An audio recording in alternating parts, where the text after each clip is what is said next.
किस तरीके से इस प्रॉपर्टी को ग्रैब किया जा रहा है, कौन है इसके पीछे, कलेक्टर है या और कोई है? अरे 75% जो इसका कंस्ट्रक्शन का ये कॉस्ट है, ये निज़ाम का और सेंट्रल गवर्नमेंट का है, इसमें 25% है इनका, इनको केयर टेकिंग के लिए दिया गया था।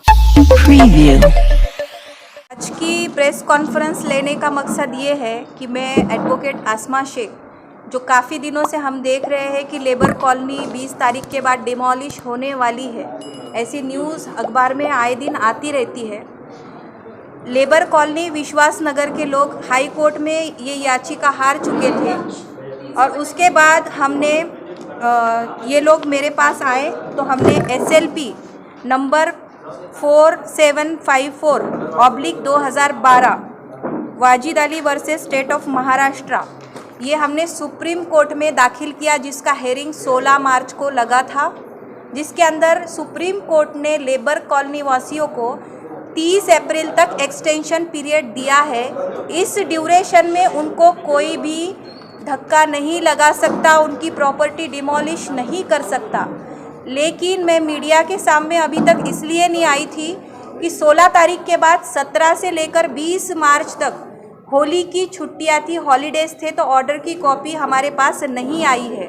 और ऑर्डर की कॉपी जिस दिन मेरे पास आएंगी उस दिन मैं आपके सामने आने वाली थी, लेकिन सिचुएशन बहुत चेंज हो गई है। सिचुएशन आज ऐसी आई है कि हमने देखा कि कई अखबारों में ऐसे न्यूज़ लगे हैं कि लेबर कॉलोनी होणार 20 मार्च नंतर धुळवड, डिमोलिश, पता नहीं क्या क्या फला कलेक्टर साहब ने स्टेटमेंट दिए, जिसकी वजह से लेबर कॉलोनी 20 तारीख के बाद तोड़े जाने वाली ऐसी झूठी खबरें अखबारों में फैलाई गई। तो इसका क्लेरिफिकेशन आप लोगों के सामने होना चाहिए कि लेबर कॉलोनी वाले सर्वोच्च न्यायालय में गए थे और उनको सर्वोच्च न्यायालय ने उनको एक्सटेंशन पीरियड दिया है 30 अप्रैल तक, जो कल के न्यूज़ में कलेक्टर साहब ने ऑफिशियली बताया नहीं है। ये बात आप लोगों से छुपाई है कि 30 तारीख तक इनको एक्सटेंशन पीरियड मिला है और इस ड्यूरेशन में कलेक्टर साहब क्या कोई भी आके डिमोलिश नहीं कर सकता। अगर वो ऐसा करते हैं तो ये कंटेम्प्ट ऑफ कोर्ट माना जाएगा। कॉपी हमारे पास भी नहीं, आज उनके पास भी नहीं, फिर वो ऑफिशियली स्टेटमेंट कैसे दे सकते हैं? ये बात गलत है। इस वजह से 16 तारीख के बाद जो जजमेंट आया था उसका इंटीमेशन लेटर हमने उनको मेल कर दिया है और बहुत दिनों से ट्राई भी कर रहे हैं लोग उनको देने के लिए, लेकिन वो मिल नहीं रहे हैं। तो उनको जो इंटीमेशन लेटर देना था वो मिल नहीं रहे हैं।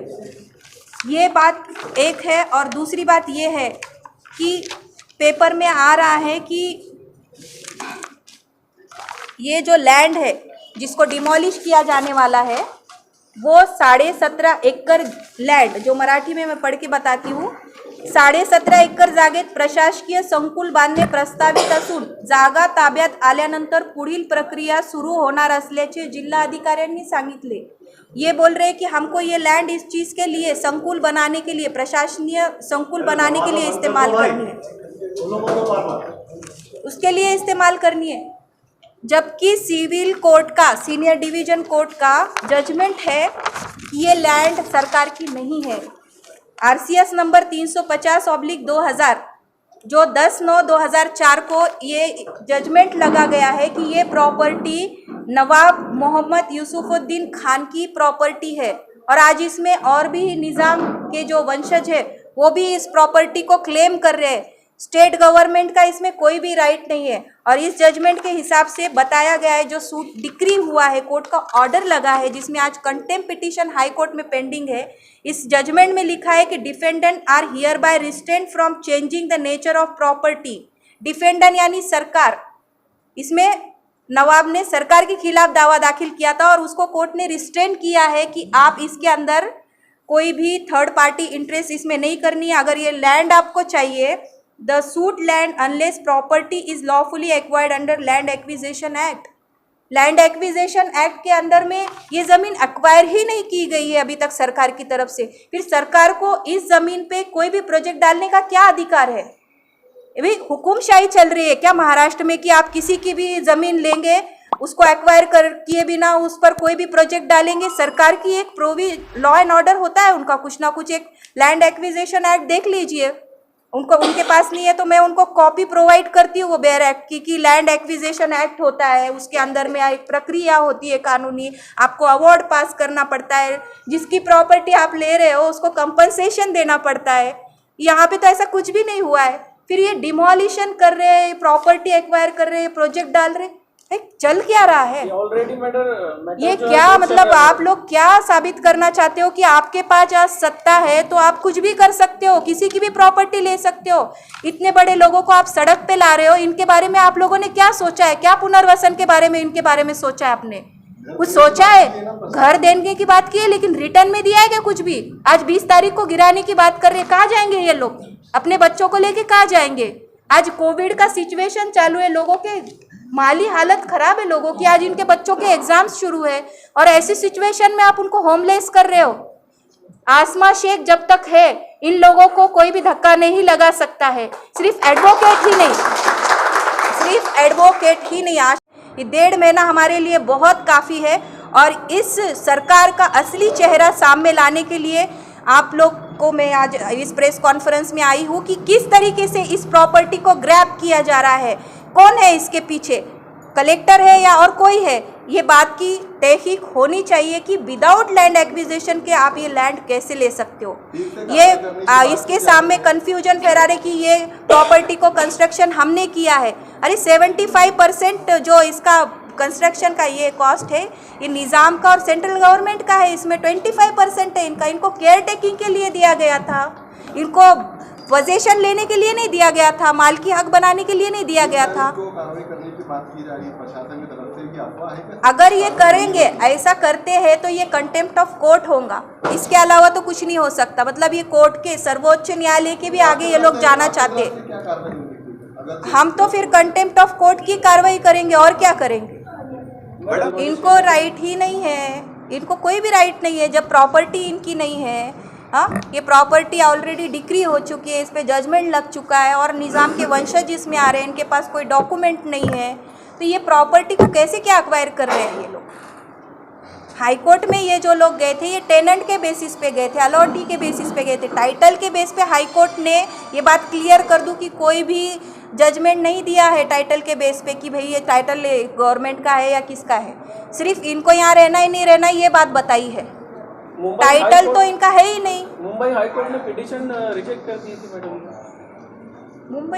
मुंबई बेंच औरंगाबाद ने ना, तो वही तो बता रही हूँ कि टेनेंट के बेस पे रिजेक्ट किया है, टाइटल के बेस पे यानी मालकी हक के बेस पे इसमें कुछ भी नहीं हुआ है। उल्टा इनके फेवर में जजमेंट है, जिनके फेवर में जो मैं जजमेंट आपको बता चुकी हूँ। मैम आपको क्या लगता है कलेक्टर किसके दबाव में काम कर रही है? ऑब्वियसली स्टेट ये प्रॉपर्टी पे प्रोजेक्ट डालना चाहता है तो ऑब्वियसली वही ग्रैब करना चाहता होगा ना। प्रोजेक्ट कौन डाल रहा है, कलेक्टर किसके अंडर में काम कर रहे हैं, वही है। और कौन कौन है या अभी ये तो आप लोग पता करो कौन कौन है इसके पीछे, ये साजिश के पीछे। हो सकते नहीं हो है होंगे इसके अंदर, अब कौन हो सकते वो नहीं बता सकती मैं, लेकिन इसके अंदर राजकीय इन्वॉल्वमेंट है। काला है तो वो काला कुछ काला इसलिए है कि सुप्रीम कोर्ट में ये लोग, इनका कैविट पिटीशन दाखिल था स्टेट का, तो इनको नॉलेज था कि सुप्रीम कोर्ट में हम गए हैं, इनके एडवोकेट हेयरिंग के टाइम में प्रेजेंट थे, तो वहाँ पे क्या हुआ क्या नहीं है उनको अच्छे से पता है। फिर भी ये ऐसा मिसगाइड क्यों कर रहे, इतना जल्दी क्यों कर रहे ये प्रॉपर्टी को डिमोलिश करने की। तो इसमें से कहीं ना कहीं तो लग रहा है कि भाई इनको बहुत जल्दी है ये प्रॉपर्टी को कैसे तो भी एक बार डिमोलिश किया जाए, एक्वायर किया जाए। अभी जैसा कि मैडम ने बताया कि 30 अप्रैल तक सुप्रीम कोर्ट ने जो है तो हमें एक्सटेंशन दिया है और बस्ती वालों की दुआएं जो है तो कहीं ना कहीं भगवान तक, खुदा तक पहुंची है और खुदा ने जो है तो इनकी फरियाद को सुना है। ये जो 1.5 महीने का वक्त है, ये जो 45 दिनों का जो वक्त है, ये हमारे लिए कहीं ना कहीं जो है तो एक गॉड गिफ्ट हम इसे कहेंगे, ये हमें गॉड गिफ्ट के तौर पर मिला है। तो ये 45 दिनों के अंदर हमारे लिए नीचे से फिर वापस से ऊपर जाने के जो है तो दरवाजे वो खुल चुके हैं और निज़ाम फैमिली की तरफ से, पायगा फैमिली की तरफ से जो है तो हम कोर्ट में जो है तो टाइटल के लिए, बस्ती वालों की तरफ से टाइटल के लिए जो है तो हम कोर्ट में अप्रोच होंगे और हमारे पास जो एविडेंस है कि ये प्रॉपर्टी निज़ाम की किस तरह से है, ये प्रॉपर्टी पायगा की किस तरह से, हमारे पास कहीं ना कहीं उसके एविडेंस और पक्के सबूत मौजूद है। गवर्नमेंट के भी कुछ हमारे पास ऐसे पेपर है जो ये साबित करते हैं कि ये ज़मीन निज़ाम की या पायगा की है। गवर्नमेंट के पास ऐसे कोई भी पेपर नहीं है जो ये साबित करते हैं कि ये जमीन जो है तो प्रशासन की है, ये जमीन गवर्नमेंट की है। आज की डेट में, आज की कंडीशन में आप लोग मीडिया वाले हैं, आपको इस बात का बखूबी जो है तो अंदाजा होगा कि कोई भी डिस्प्यूटेड जमीन पर, किसी डिस्प्यूटेड लैंड पर गवर्नमेंट अपना कोई भी प्लान पास नहीं कर सकती है। गवर्नमेंट जो है तो अपना पैसा जो लोगों से वसूला गया है वो डिस्प्यूटेड लैंड पे जो है तो गवर्नमेंट नहीं लगाती। लेकिन फिर भी हमारे शहर के कलेक्टर को ना जाने क्या कीड़ा है, क्या घाई है कि वो जो है तो इसे एक्वायर करने के लिए या इस जमीन को डिमोलिश करने के लिए 350 परिवार को जो है तो सड़कों पर लाने के लिए इतने बेताब है। उसका रीजन मुझे समझ में नहीं आता। उनके ऊपर कोई पॉलिटिकल प्रेशर है या इसमें उनका जो है तो कुछ बेनिफिट है, आई डोंट नो, मैं तो ये नहीं जानता। लेकिन कहीं ना कहीं कलेक्टर साहब का उतावलापन हमें बता रहा है कि दाल में कहीं ना कहीं कुछ जो है तो काला है। और ये हाई कोर्ट में आपने ये एविडेंस बताया नहीं कि अभी तक किसमें? अभी क्या हाई कोर्ट में जो जजमेंट आया अभी आपने एविडेंस दिए नहीं है। अभी जैसा मैंने आपको कहा कि हम टाइटल के लिए कोर्ट में जा रहे हैं, हाई कोर्ट का जो जजमेंट आया वो कॉलोनी वालों ने, बस्ती वालों ने लड़े थे, टेनेंट की बिना पर लड़े थे और वो कहीं ना कहीं कमजोर पड़े।